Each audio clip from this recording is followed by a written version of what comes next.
Assalamualaikum warahmatullahi wabarakatuh. Bismillah, alhamdulillah, wassalatu wassalamu ala rasulillah wa ala alihi wa sahbihi wa mawala amma ba'd. Para pemirsa, peserta kuliah psikologi profetik dimanapun Anda berada, pada kesempatan kali ini kita akan berbicara tentang kepribadian dalam perspektif psikologi profetik. Apa itu kepribadian? Dalam bahasa Arab, kepribadian ini kita sebut asyakhsiyah.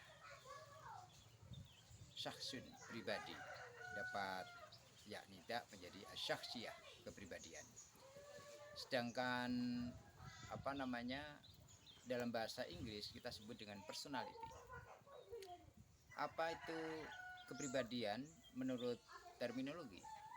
Adalah sebuah organisme dinamis psikofisik yang menimbulkan sikap perilaku seseorang. Nah, lingkup dari kepribadian ini ada temperamen, ada watak, ada sifat. Berbicara tentang kepribadian ini merupakan sesuatu yang sangat urgent, penting di dalam kehidupan kita. Profesor Zaki Darajat menyebutkan kepribadian inilah yang menjadi tujuan daripada pendidikan Islam, yakni untuk mewujudkan manusia menjadi insanul kamil dengan pola takwa. Orang yang insanul kamil adalah orang yang bisa menyeimbangkan antara tuntutan kebutuhan jasmaniah dan rohaniyah secara wajar dan sadar, sebagaimana Rasulullah sudah bisa menyeimbangkan antara kebutuhan jasmani dan rohaninya sehingga menjadi insanul kamil. Bukankah proses penciptaan kita berasal dari dua unsur, yakni jasmani, yakni tanah, min sulalatin min tin, dan Nabi Adam dan kita adalah min nutfah. Di usia kandungan 4 bulan ibu kita ditiupkan ruh ilahiyah dalam kandungan berikut takdir, rizki, jodoh dan kematian sejak zaman azali itu ditentukan. Nah, konsekuensi logis dari proses penyusunan dua unsur ini, jasmani rohani, maka fa'alhamaha fujuruha wa taqwaha. Aku ilhamkan dalam diri manusia ada kecenderungan berbuat buruk, fujur, dan kecenderungan berbuat takwa, baik. Nah, proses fluktuatif iman inilah ditentukan oleh jasmani rohani ini. Jasmani adalah kekuatan kutub setan yang mendorong kita untuk berbuat jelek, dan rohani, roh ilahiyah kita dikawal oleh para malaikat untuk berbuat baik. Nah, insanul kamil dengan pola ketakwaan inilah yang harus kita munculkan, dikarenakan inna akramakum indallahi atqakum. Sesungguhnya manusia yang paling mulia di sisi Allah adalah yang paling bertakwa. Dan Rasulullah telah menjadi uswatun hasanah terbaik. Laqad kana lakum fi Rasulillahi uswatun hasanah liman kana yarjullaha wal yaumal akhir wa dzakarallaha katsira. Tidak hanya dari sikap berucap, bersikap, bertutur kata, tetapi bertindak dalam semua segi kehidupan. Kita bisa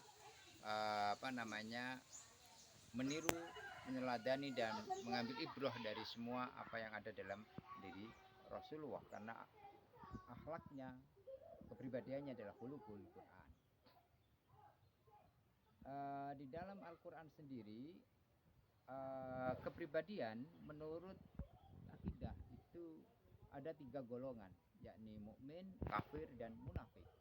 Bisa dilihat dalam surat Al-Baqarah ayat 6 sampai dengan 14 bagaimana tipologi kepribadian ini.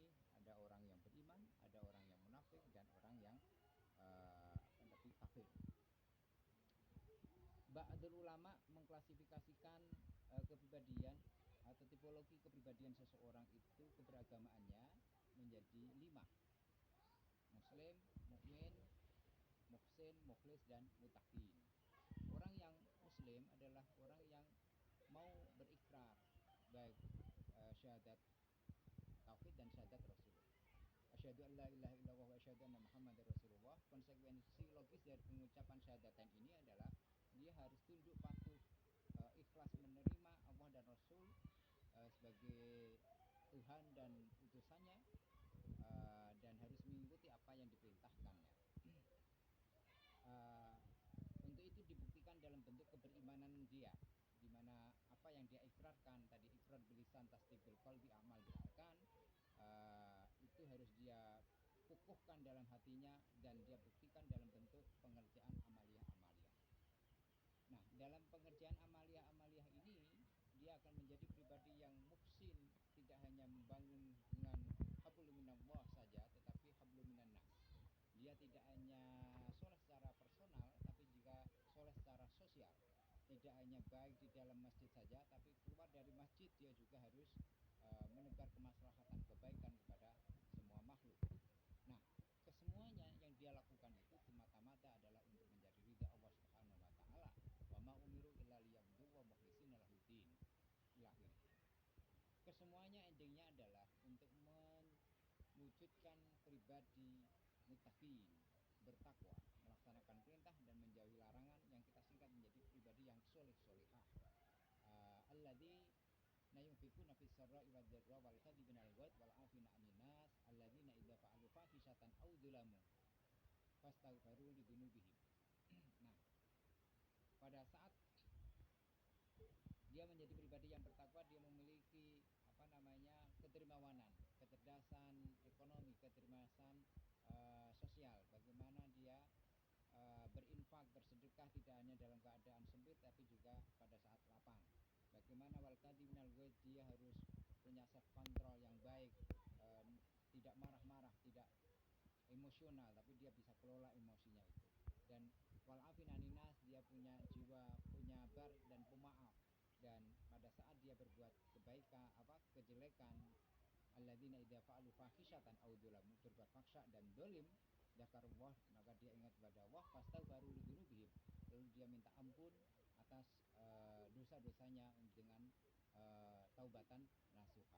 Alladzina yunfiquna fis alladzina idza fa'alu fahisyatan aw dzalamu, dzakarullah tadi. Nah, teman-teman sekalian, dalam perspektif psikologi modern konvensional itu tipologi kepribadian banyak. Menurut Charles Gustav Jung ada introvert, extrovert. Ada menurut yang lain juga berdasarkan ada ESO, ada Endo dan Meso dan yang kesemuanya itu berdasarkan pada faktor-faktor yang mempengaruhinya. Bisa dari faktor penyusun organ tubuh, orang yang gemuk, orang yang kurus, atau kedua-duanya, digabungan dari duanya, itu perbandingannya berbeda. Ada yang berdasarkan faktor-faktor sosiologis, seperti bagaimana pola asuh orang tua terhadap dirinya waktu kecil, terus bagaimana dia dididik, dan status sosial, tempat tinggal, geografis itu juga mempengaruhi daripada kepribadian seseorang. Orang yang tinggal di pesisir pantai dengan orang yang di desa, di kota, dan di hutan, gaya bicaranya, tutur kata, sikap, dan tata kerapanya berbeda. Nah, dari keseluruhannya itu, teman-teman, kita bisa simpulkan bahwa kepribadian dalam perspektif psikologi profetik itu adalah bagaimana kita mengelola jiwa kita menjadi jiwa yang mutmainnah. Kita tahu bahwa jiwa itu penyusunnya ada nafas, ya, ada nafas, ada nafsu, ya, ada akal, ada qalb, ya, ada fitrah.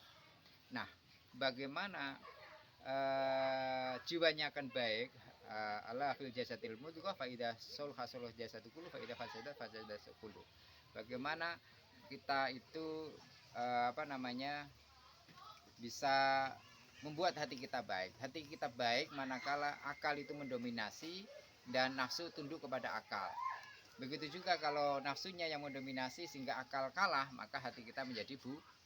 Nah, bagaimana kita tetap konsen, sadar, iling lan waspada, konsens, bukan other conscious. Di dalam Sigmund Freud ada id, ego dan super ego. Bagaimana id itu dikalahkan daripada super egonya begitu, karena ada jembatan egonya tadi. Nah, dalam kehidupan sehari-hari, kok masih banyak orang yang berkepribadian jelek, itu dikarenakan dalam diri manusia itu tadi ada kekuatan fujurha wa taqwaha, dan bagaimana kita memupuk keimanan kita dengan akidah yang baik. Dengan akidah itu kita rabuk pupuk lewat amaliyah ibadah mahdoh dan wairu mahdoh, akhirnya berbuahlah akhlak yang baik. Nah, dari keseluruhan itu tadi, kita juga tidak bisa menafikan bahwa dalam diri manusia ada